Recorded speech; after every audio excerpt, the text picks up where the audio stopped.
Hello, I hope that you are having a beautiful, wonderful, fantastic day.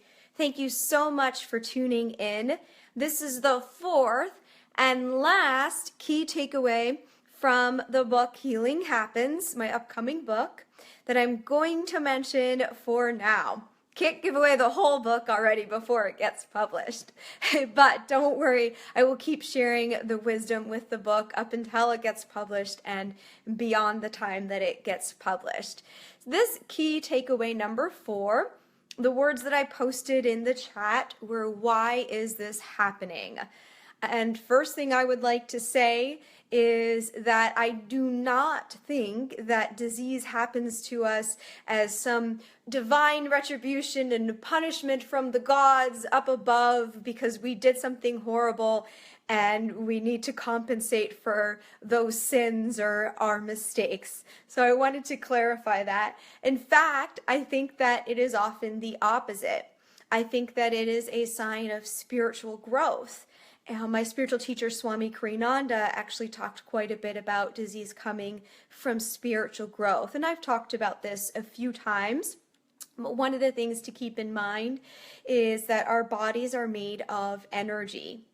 And energy, right, then is in motion and shifting and has its vibrations.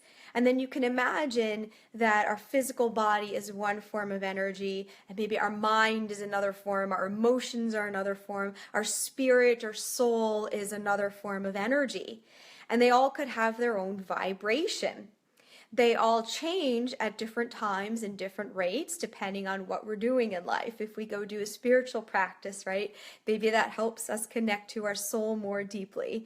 Maybe we change our diet for the better and that changes the physical vibration of the body. Maybe we do something that clears out the emotions from a negative experience and that shifts the vibration of our emotional body.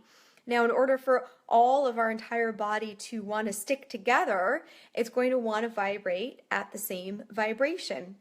That means that when we grow in our emotions, our physical body will want to adapt to that as well. I like to think of the river always trying to return to the sea, just as if that is the highest aspiration and all of the parts of our energy bodies wanting to combine together at their highest aspiration, always moving to that point. So I wanted to say that to you, that often the disease is happening simply as a reaction to one part of ourselves shifting and the other lagging behind and saying, hey, slow down, I need to catch up. And this is just part of the process of all of those different layers reassimilating. That is one reason why this could be happening. And sometimes that shifting happens, and then that means that something in our life doesn't serve us anymore. It could be a job, it could be a home, it could be an entire city or country that we live in, it could be a relationship. And there are stories where when people change those things, disease went away, risk of death went away, gone. Listen to the message and then make that change that your soul is ready for right now, right? Your soul is going to come and give you that message in different ways. One of the things that you could do is always ask for the messages that you need to be given to you through intuition, with the hopes that then you don't need to suffer as much through the body. If we hear the messages, then we get it clearly. But some of us will experience that through our body as a message to say, hey, make a change in your life. That's another reason when we're being asked to make a lifestyle change. So those of you joining in, we're talking about why disease could be happening. And I mentioned that it could be happening because we've been going through spiritual growth, and it's just a process of assimilation of all of our parts connecting together.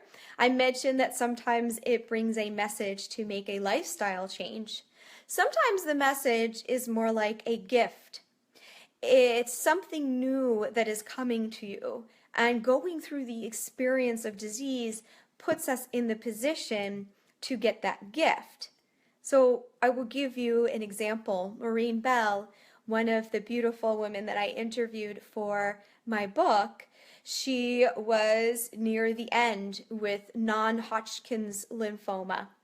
She was already told when she was diagnosed that she had maybe 6 to 8 weeks to live. They couldn't do anything for her, but maybe prolong it a little bit with chemo. She's at her last round of chemo in hospice, about 85 pounds, not eating, bedridden. Son comes to visit to say his last goodbyes because they think she's going to die soon. But when he gets there, he remembers the strong single mother who raised him. And he asks her, "Why didn't you fight?"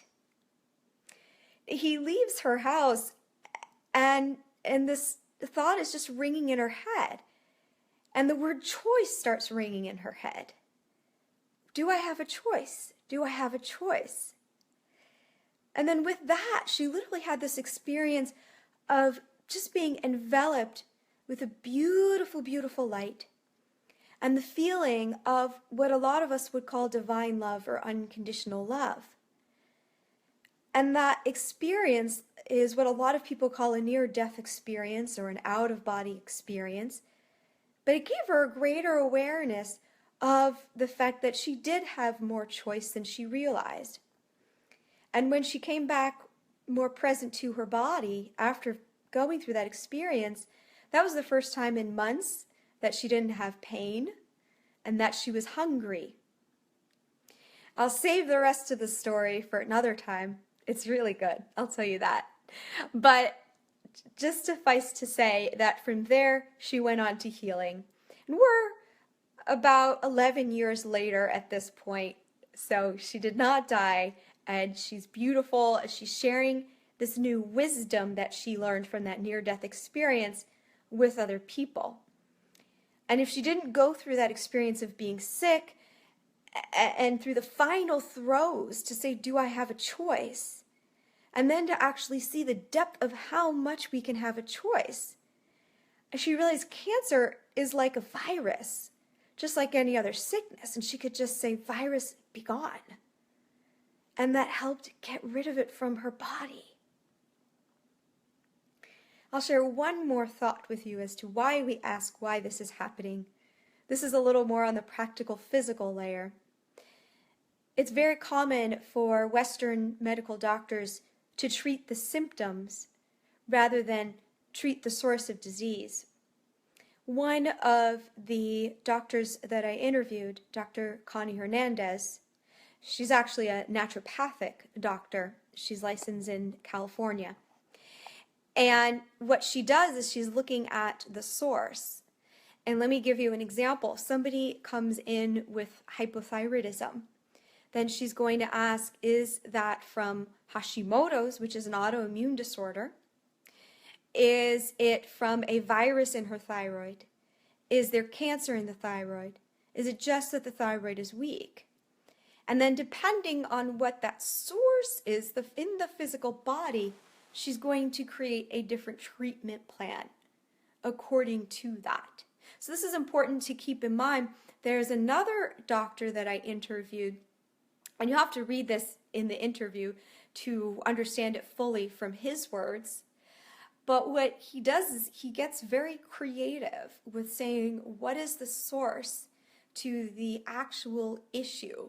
So when we look at a symptom and we say that somebody has ADD, somebody has hypertension, somebody has bedwetting issues, whatever it might be, and then we give them a medicine which directly responds to that specific thing going on, like ADD, I'm going to give you something to calm down.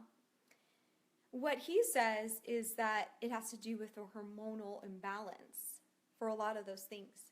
So what he would prescribe somebody is a progesterone cream that you rub onto your arm.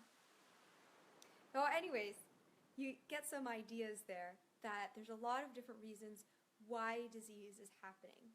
If we just treat symptoms, we don't necessarily heal the disease.